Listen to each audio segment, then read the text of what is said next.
Shadow person, demon?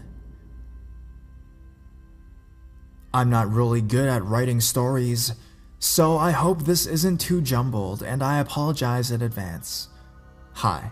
So I have a shadow person, or rather, person-demon story. I think about writing it for a while, so I guess this is the time. Anyways, I've always been able to see and feel the paranormal, so with that, I'll start. My first experience started about 7 years ago. When I first saw him, I was a kid. My house used to be surrounded in woods, and now there's only a small patch across the street. Well, I used to play in this small patch, and it was really thick for the size of the land.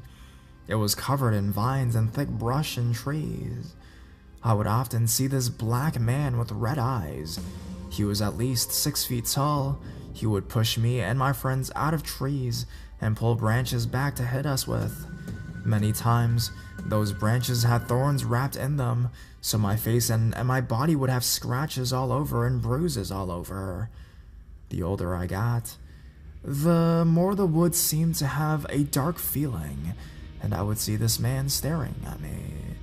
He would whisper to me and tell me horrible things. When I turned 10 years old, I just stayed away from the woods and have always avoided them ever since. Some odd years later, I moved back to my old home, the one I'm in right now, and the man started showing himself to me again. One night, I was out hanging my laundry in my backyard at 1 a.m. in the morning, and he showed himself to me for the first time in 6 years.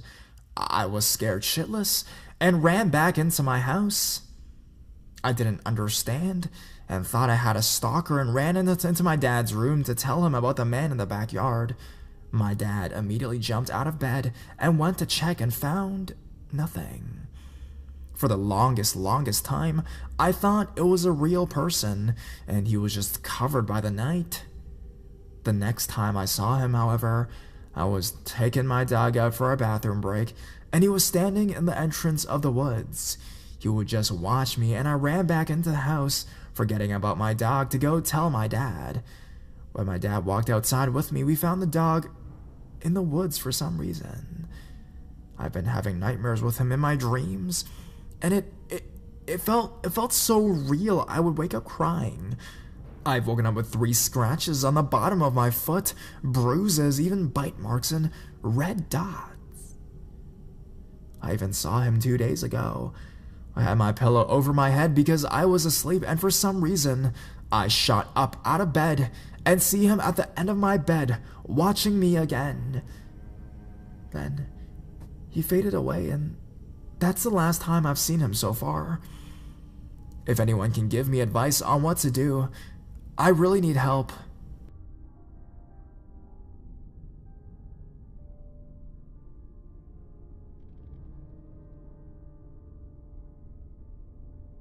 Demon encounter. I've been working late on my computer. It was close to about 3 a.m. in the morning when I had finished. About 5 minutes later, I heard a knock on the door, and thinking who this was, I got up to open it. What I saw shocked me in a way I will never forget. It was my friend Mike. Now, the reason this shocked me so much is that Mike had gone missing over 10 years ago and was presumed to be dead, and now he was standing here on my doorstep. Before I could say a word even, he walked in and sat down on the couch. When I got my mind right again, I started to feel anger, so I just yelled, "Man, 10 years, and you turn up my doorstep. We all thought you were dead." Then after saying that, he just turned to me and laughed, saying, "Maybe I am." I asked him, "What the hell does that mean?" He laughed again and said he was joking. Calming down a bit, I finally got a good look at him. He had not aged a day since the last time I saw him. I then asked, "Where have you been all these years?" But he did not answer me at first. He just stared and smiled, then slowly got up, walked over to me, looked at me, and said, "I have been in hell, man." He then again laughed, like it was a funny joke.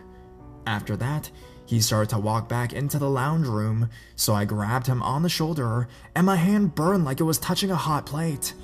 That's when I knew what I was dealing with was not human. Not to alarm it, I tried to play along and find out what it wanted, and why it took the form of my best friend from years ago. So I asked it why, after all this time, you decided to show up. He turned and looked, saying, "I have some things to take care of." He did not answer. He again just looked at me with a sly smile on his face, like he knew something I did not. And trying to bait it, which I now know is a bad idea, I said we should call his parents.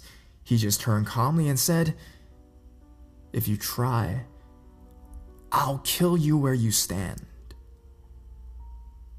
This is when I truly knew this was not him, but some sort of demon. So I decided to confront it. I said to it, "I know what you are." It just laughed and said, "Really? And what am I then?" That's when his eyes took on the color of the darkest black I've ever seen.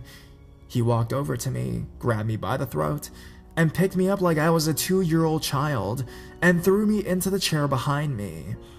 He looked at me and said, "Do you want to know what really happened to Mike?" He said that Mike was dead 2 weeks after he went missing, and that he was the demon that took him.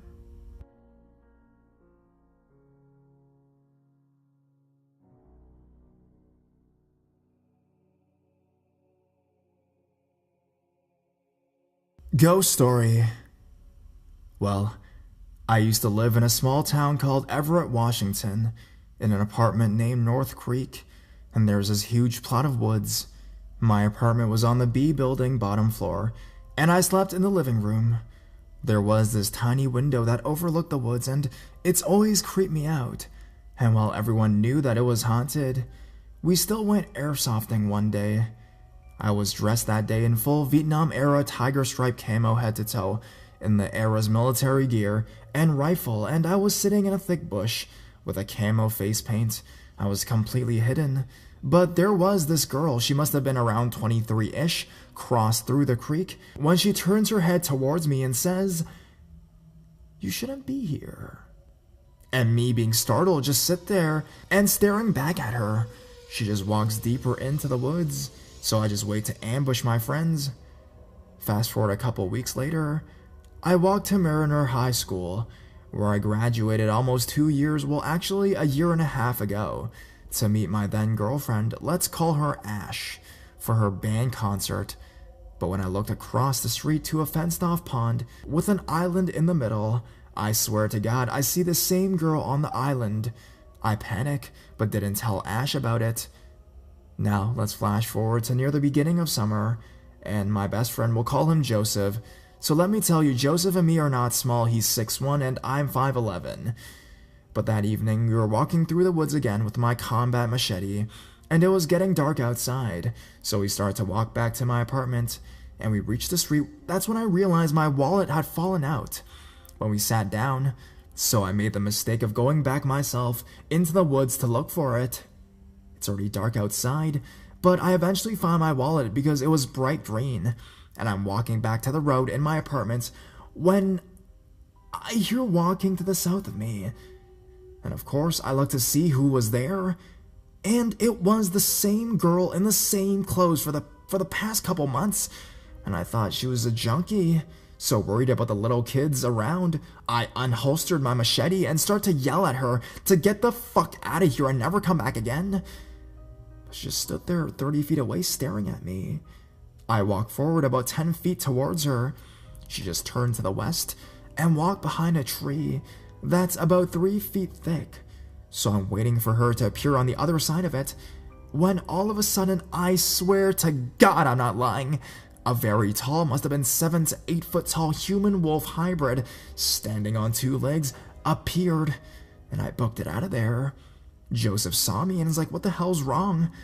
And I said, "You didn't hear me yelling at all?" And he replied saying, "No, it was dead silence." On the next road, my second best friend, who lived on the other side of the apartments, He was the one who was airsofting with me in the woods those days.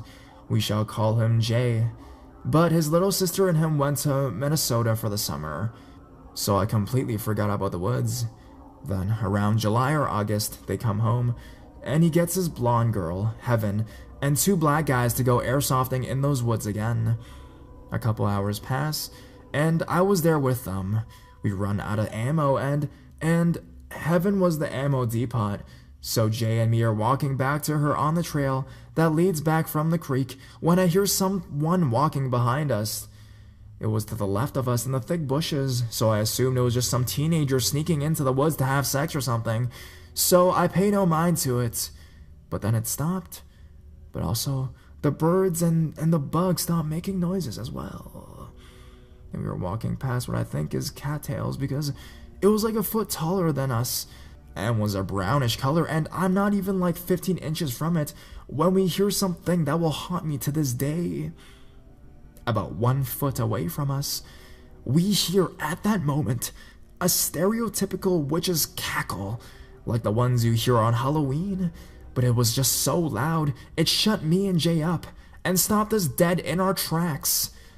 And we looked in the very thick cattails, and we just ran as fast as we could to the black guys in Heaven, obviously scared shitless, so they asked what was wrong, and we asked them if they heard what we had heard, but they again said no.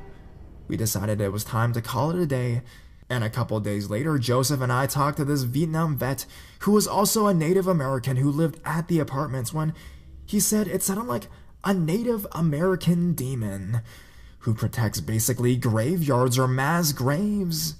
But he also said there wasn't any Native American cemeteries near there. And the fact that she was white, the girl, so his best guess was that we encountered some kind of ghost of a witch, which was probably one of the first settlers to settle north of Seattle. End of story. I got plenty more if you want them.